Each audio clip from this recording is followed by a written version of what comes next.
अशा प्रकारचं मिशन हे आपल्या भारतामध्ये त्यांच्या मला वाटते अशा खूप मला वाटते 17,000 ना मॅडम किती शाखा 450 17,000 बाल संस्कार. हा 1700 त्यांच्या शाखा आहेत.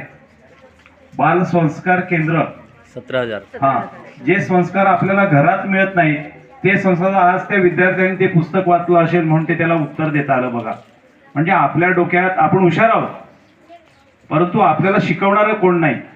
सरकार अशा प्रकारचे म्हणजे आपली संस्कृती काय आहे हे नाही शिकवत. आपल्याला व्यावसायिक शिक्षण शिकवलं जातं म्हणून आपल्या धर्माविषयी हे खूप चांगलं ज्ञान ते आपल्यापर्यंत पोहोचवत आहे. आज तुम्हाला एवढी पुस्तकं त्याने मोफत दिलेली आहेत बघा. आणि या पुस्तकाचं पहिलंच पेज आहे. ह्या पहिल्या पेजवर तुम्हाला फोटो दिसतात. कोणाचे फोटो आहेत बरं ते? छत्रपती शिवाजी महाराज आहेत का? हा तर हे सर्व आपल्या भारतामध्ये आपल्या महाराष्ट्रामध्ये होऊन गेलेले संत आहेत. आपण काही ठराविक संतांचा अभ्यास करतो. आपल्याला सगळे संत माहिती आहेत का बरं? नाही. तर हे संत कोण आहेत ते तुम्ही मला शोधून दाखवायचं. हे फोटो कोणाचे आहेत ते तुम्ही मला सांगायचं, मी तुम्हाला बक्षीस देईन. तर अशा प्रकारे आपण ओळखू शकतो. तर अशा ह्या संतांनी महाराष्ट्राला आणि आपल्या भारताला खूप असं मोलाचं योगदान दिलेलं आहे. आपसात बोलू नका. हा नाही तर मी अजून 1 तास बसवेल तुम्हाला. मॅडमला सांगेल तुम्ही पण 1 तास बसवा यांना. 2 तास सोडतो मग. तर अशा प्रकारे स्वामी विवेकानंद एका त्यांनी जगाला ज्ञान दिलं. असे स्वामी विवेकानंद आपल्या भारत देशात होऊन गेले मात्र आपल्याला त्यांचा इतिहास त्यांच्याविषयी माहिती नाहीये. हे सर्व आपल्या हिंदुस्थानामध्ये आपण आपला हिंदुस्थान कसा ग्रेट आहे. आज तुम्ही पाकिस्तानामध्ये जा, अमेरिकेमध्ये जा, तुम्ही इंग्लंडमध्ये जा, त्या ठिकाणी संस्कृती नाहीये. पाकिस्तानात एक माणूस 4 मुलींशी लग्न करतो. माहिती आहे का तुम्हाला? त्यांना 10 12 मुलं. ही काही संस्कृती आहे का बरं? आपल्याकडे असं आहे भारतामध्ये. आपण टिकली लावतो, ती लोक लावतात का रे? हातात आपण बांगड्या घालतो, होय ना? हे संस्कार आहेत आपल्यावर केलेले. आपल्या गुरुजनांनी आपले जे महात्मे होऊन गेले त्यांनी केलेले. आणि अशा प्रकारे शिक्षणाची आज गरज आहे. आज बघितलं तुम्ही तर समाजात लोक वेगवेगळी व्यसनं करतात. माहिती ना व्यसन म्हणजे काय? आपल्या घरात सुद्धा अशा प्रकारचं व्यसनी कोणतरी असेल तर त्यांना सांभाळण्याचं काम आपण केलं पाहिजे. त्याचे दुष्परिणाम आपण सांगितले पाहिजेत का तुम्ही गुटखा खाऊ नका, तुम्ही दारू पिऊ नका, तुम्ही तंबाखू खाऊ नका. कारण मॅडम एवढ्यात बोलल्या का असं केल्याने आपल्याला कॅन्सर सारखे म्हणजे जो आजार कधीही बरा होऊ शकत नाही. मग तुम्ही लहान मुलांनी आपल्या आई वडिलांना सांगितलं, आपल्या भाऊला सांगितलं तर ते ऐकू शकतात का माझा छोटा मुलगा छोटी मुलगी अशा प्रकारचं ज्ञान आपल्याला देते. आपण मोठे आहोत, आपण ऐकायला पाहिजे. कळलं की नाही? म्हणजे अशा प्रकारचं शिक्षण हे ह्या पुस्तकातून आपल्याला दिलं जातं. त्यानंतर मागे बघा काय लिहिलंय त्यांनी. हे विद्यार्थी जीवनात तुम्ही सर्व काही करू शकता. नकारात्मक विचारांना सोडून द्या. आपले आदर्श चारित्र्य घडवण्यासाठी संत व भक्तांचे स्मरण करा. मग पहा सफलता तुमची दासी बनायला तयार होईल. प्रभूजी म्हणतात का विद्यार्थी जीवनात तुम्ही सर्व काही करू शकता पण नकारात्मकता म्हणजे वर्गात शिकवलं जातं मला येणारच नाही, ही नकारात्मकता आपल्यामध्ये असते.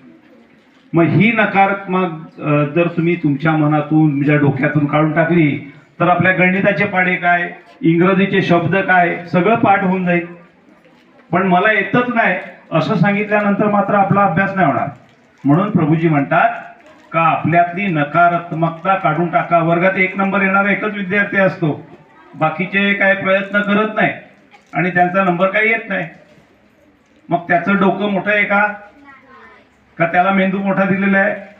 अजिबात नाही. सगळ्यांचं तर सेम आहे. 2 हात आहेत, 2 पाय आहेत, 2 डोळे आहेत, 2 कान आहेत.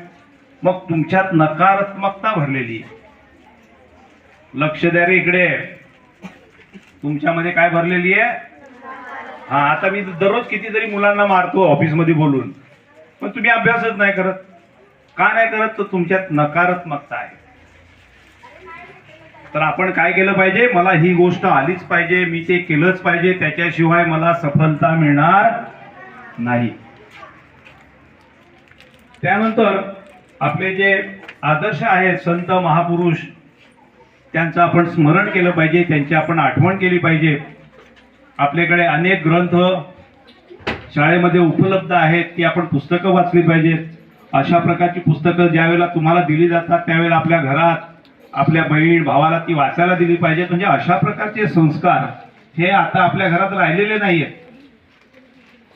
तर हे संस्कार करण्याचं काम या ठिकाणी जी आलेली सगळी मंडळी आहे ती खूप दिवसापासून करत आहेत. आणि अशा प्रकारचे ज्यावेळेला आपल्याला संस्कार होईल त्यावेळेला भारताची एक चांगली सुदृढ अशा प्रकारची पिढी तयार व्हायला उशीर लागणार नाही. कारण तुम्हीच आहात भावी भारताचे नागरिक. समजलं की नाही? म्हणजे खूप विषय बोलण्यासारखा आहे, पण आपल्याकडे वेळ थोडा आहे. एवढे बोलून मी माझे भाषण संपवतो. जय महाराज. सरांनी तुम्हाला अतिशय सुंदर असं मार्गदर्शन केलं.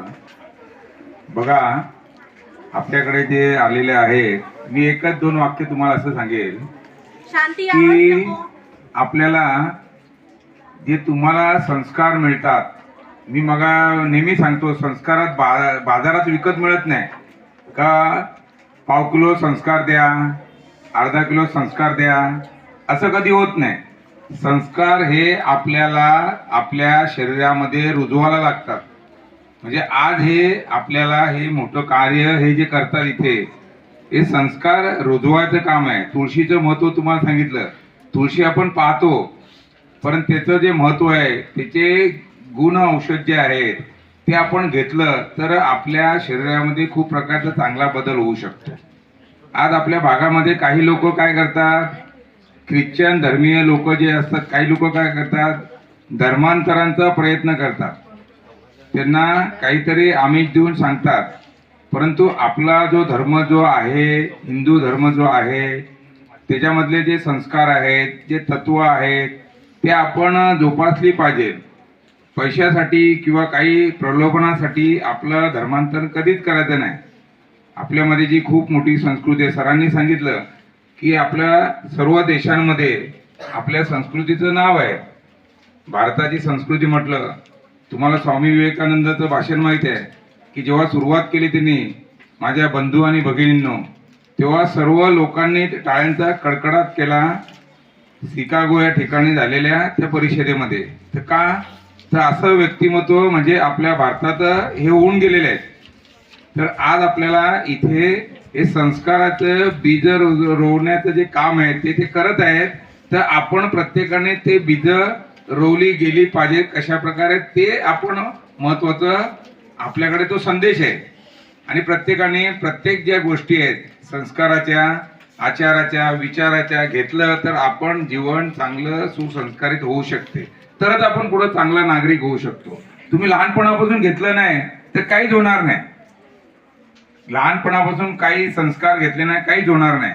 त्याच्याकरता आपल्याला महत्वाचं पहिले संस्कार, आणि मग ते संस्कारापासून आपल्याला ते वळण लागेल, सवय पडेल, आणि मग आपण अभ्यासाकडे आपोआप तिथे जात जाणार. आणि आपला जे ध्येय आहे ते चांगल्या प्रकारे आपण प्राप्त करू शकतो. म्हणून पहिले आपल्या चांगल्या सवयी लागणे अत्यंत गरजेचे आहे. त्याच्यासाठी आपल्याकडे हे आलेले आहेत. मी त्यांचं एक संस्थेकडनं, आपल्या शाळेकडनं आणि सर्व शिक्षक वर्गांकडनं, आमच्या मुख्याध्यापकांकडनं, आणि त्यांनी वेळात वेळ देऊन अमूल्य अशा प्रकारचं जे मार्गदर्शन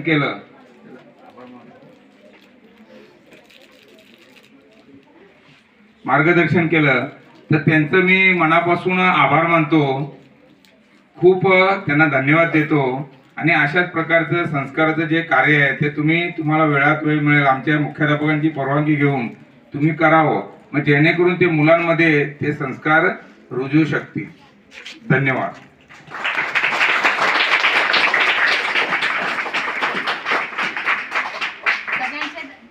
धन्यवाद. एक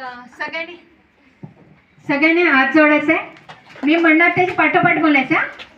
मी म्हणणार भारत विश्वगुरु कोण बनवणार? कोण बनवणार? तुम्ही म्हणायचं आम्ही बनवणार, आम्ही बनवणार. ठीक आहे. भारत विश्वगुरु कोण बनवणार? कोण बनवणार? भारत विश्वगुरु कोण बनवणार? कोण बनवणार? भारत माता की भारत माता की वंदे वंदे. तर तुम्ही माझा होमवर्क आहे, रोज शाळेत येताना आईवडिलांना नमस्कार करायचा आहे, शाळेत आल्यावर तुमच्या शिक्षकांना नमस्कार करायचा आहे आणि प्रयत्न करणार आहे या गोरेगावामध्ये, गोरेगाव ना, गोरेगावमध्ये आम्ही हा बालसंस्कार तुमचा मंथली आम्ही इकडे येऊन ना येणाऱ्या सुरुवात करू बालसंस्कार म्हणून. ठीक आहे. निशुल्क, कोणत्याही प्रकारचे पैसे नाहीत, कुठचे निशुल्क, कुठची आम्ही पैसे घेणार नाही, निशुल्क सेवा आहे आमची, विनामूल्य. विनामूल्य. ठीक आहे. तुम्ही प्रति